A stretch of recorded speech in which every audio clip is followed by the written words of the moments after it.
Hi guys, welcome to the channel. In today's video, I'm going to show you how you can connect TikTok with Facebook. So the first step you simply need to do is to open TikTok application and click on the username, and here you can see that username copied.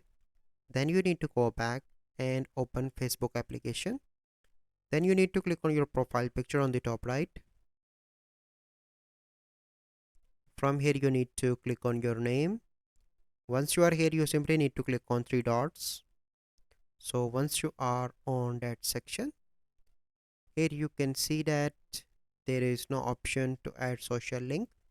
So you simply need to go on to your profile. So edit profile, scroll down. Here you can see link section.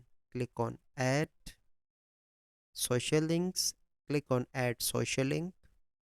Here you need to select the platform. So I'm going to select the TikTok. Add username like this. Click on the tick mark and click on save. So now you can see that my TikTok link is added, and once you refresh, here you can see that. Here you can see. So this is the process how you can connect TikTok with Facebook. So I hope you find this video helpful. If you find this video helpful, must like this video, subscribe to our YouTube channel for future videos. We'll see you in the next video. Thank you. Have a good day.